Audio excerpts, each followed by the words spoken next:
we are holding a fast. A fast to remember the fasting that Cesar Chavez did in the 60s and then again in the 80s.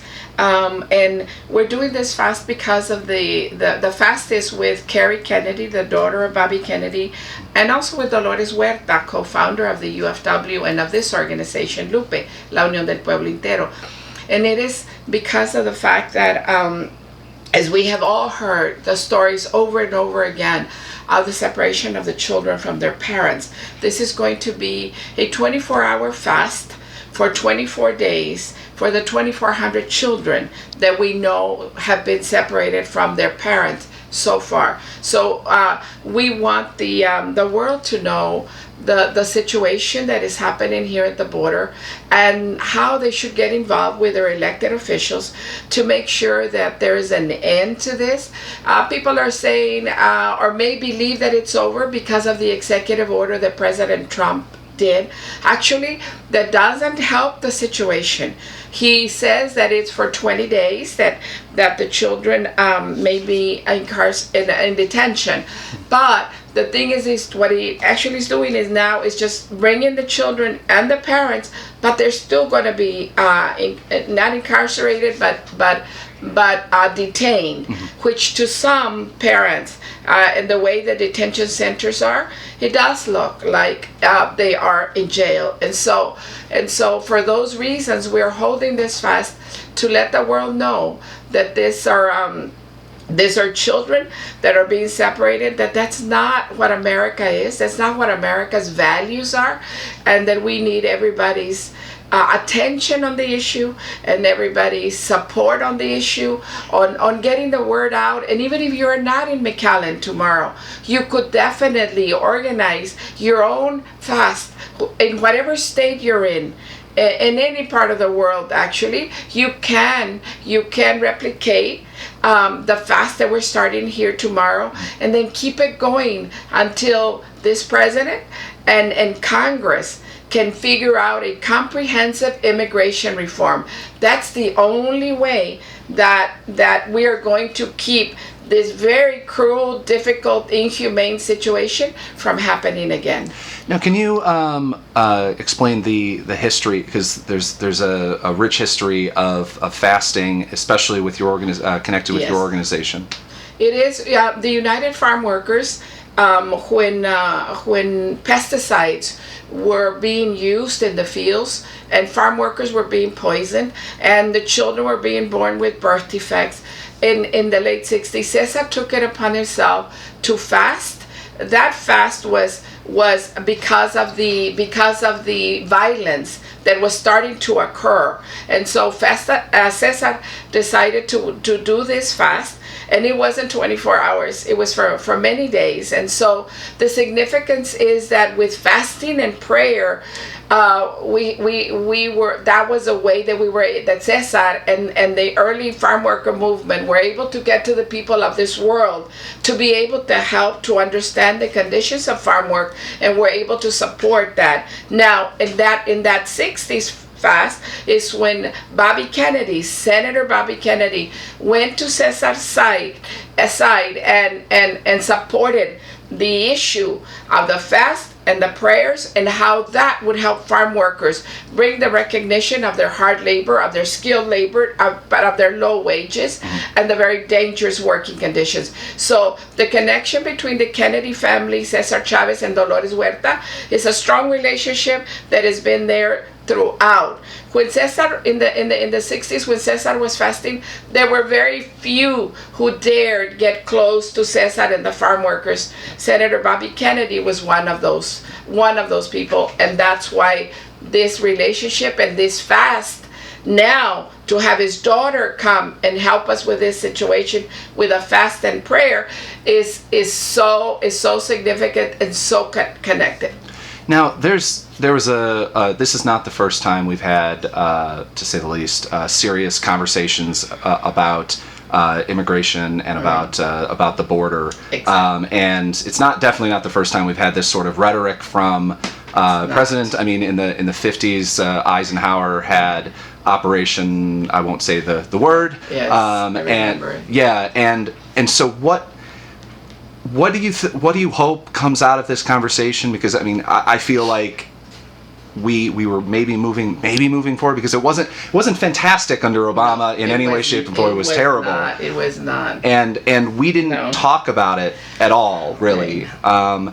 Like, how do you find any hope? Like, this is something I ask kind of all activists who work on issues that have been around for decades. And yes. And how do you find hope, and how do you kind of think that we can move beyond or move forward on these issues? This is obviously the immigration issue has been a very difficult one for many years, but we find hope because we have been able to make some changes, minor changes.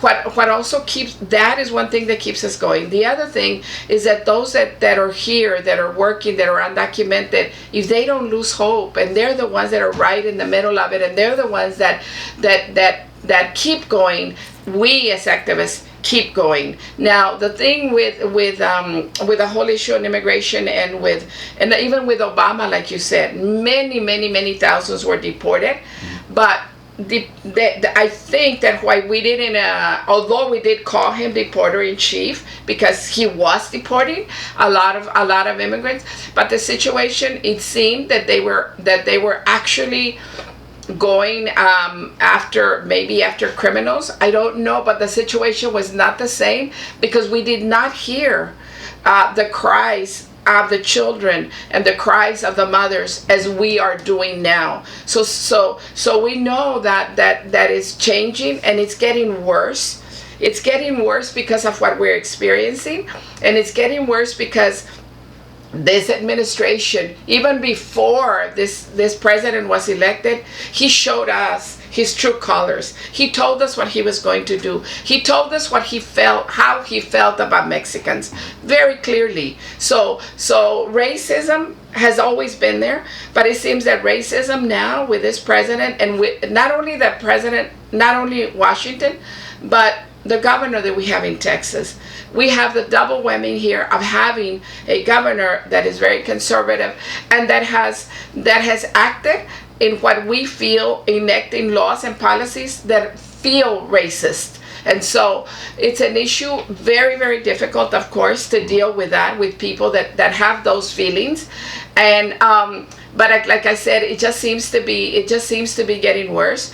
But that is precisely the time when we have to get stronger, when we have to fill ourselves with courage and hope, and be able to survive this thing. Maybe this whole atmosphere of hatred, and maybe we won't get a complete solution, but not giving up means that they can't bury us completely.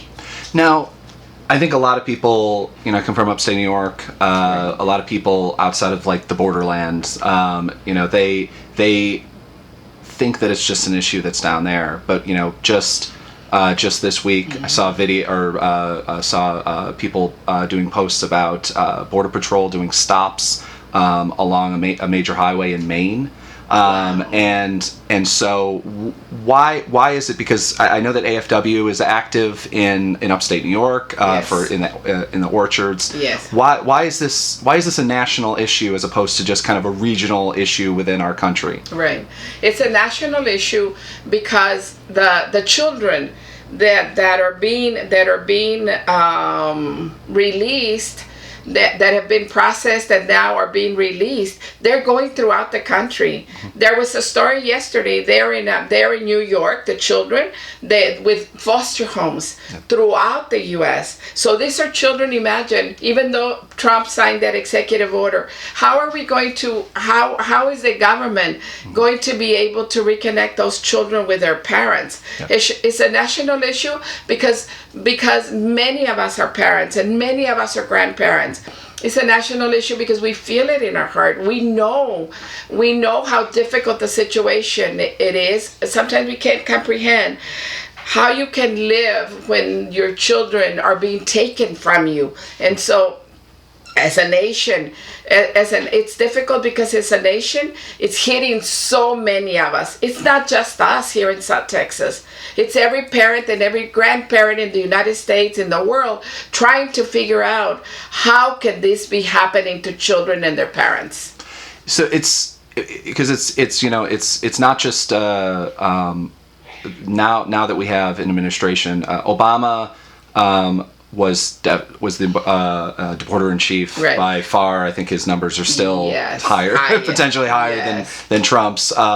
But we have now local states. We have states and local areas. We have people who have lived in the country for decades, for years, and they're being deported, and they have families here. They have, in fact, American citizens, not only obviously kids, but also their wives.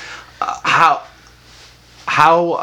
they do. I guess it's how do we deal with this this is more of a metaphysical question, I guess. Like, how do we deal with this as a nation that we're, because it's not just these children that we're pulling away from their families. No. We are across the country ripping families apart, which is, something the Republican Party and the Democratic Party usually can stand together on. Families are important, the nuclear family is important, and yet we're deporting husbands and wives.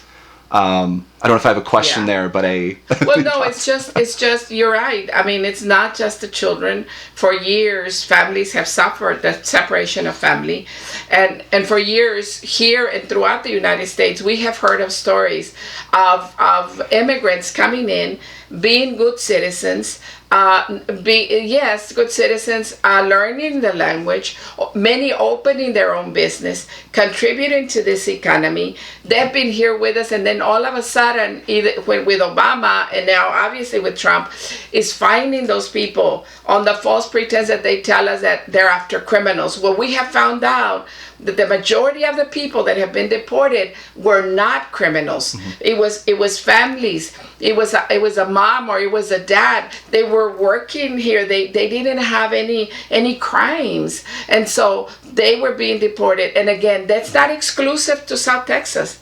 That and now there's immigrants throughout the United States, whether we want to admit it or not.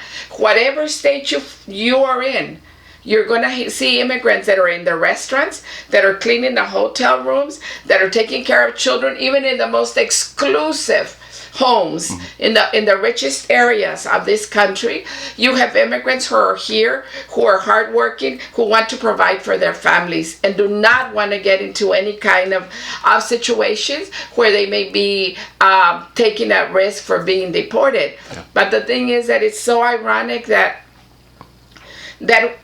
with all that they do, and with all that immigrants do in this country to provide, I read a statistics that it's immigrants that are providing so much into Social Security to help baby boomers for when people retire, and yet they're not going to be benefits to any of that funding.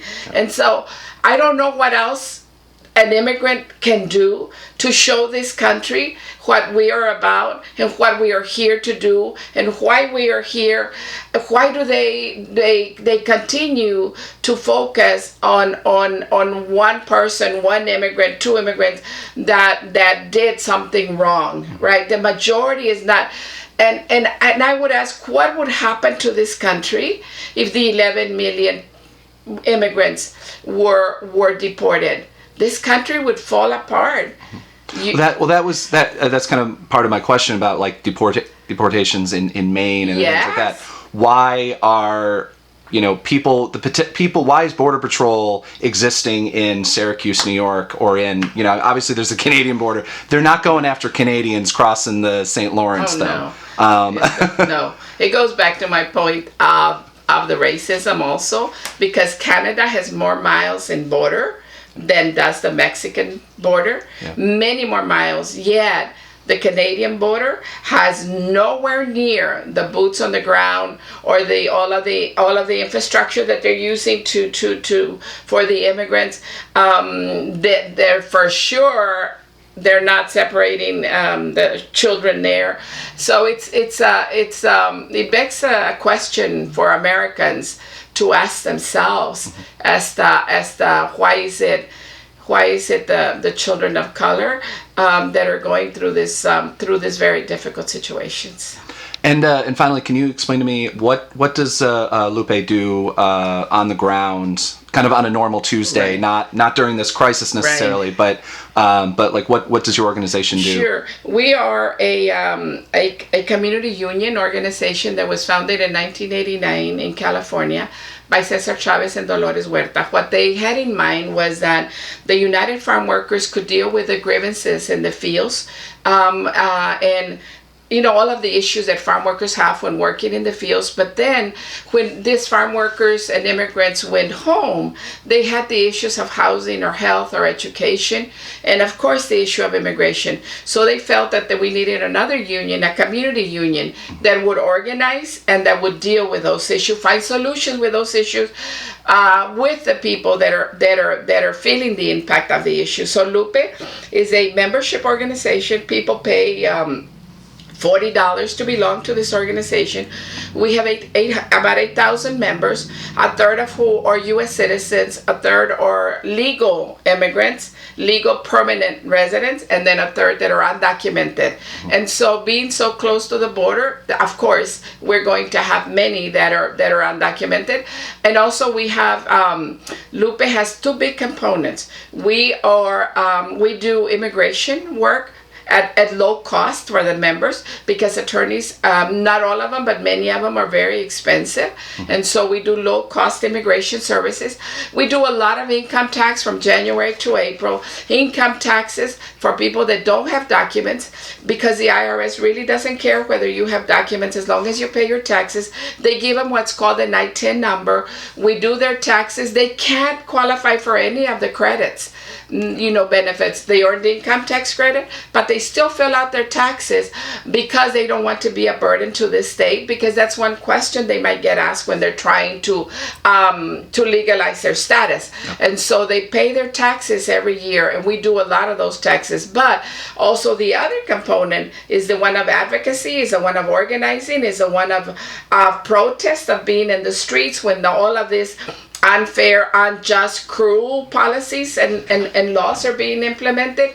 We a strong organizing base, a really strong get out the vote, and then also lawsuits. At the moment, we have about three lawsuits against the state of Texas, and we have lawsuits against the federal government because of the laws that they're implementing that hurts immigrants and low-income families, like in Texas, the Show Me Your Papers law. Yep. And so, and the other thing about this organization that Cesar and Dolores wanted it to be different was that we get no federal we get no monies from the government. We refuse a single penny, because we will do what needs to be done on the basis of what comes from our membership. And so it's the membership that decides. So we are not afraid of telling the situation, explaining it how it is, and doing civil disobedience if that's what it takes,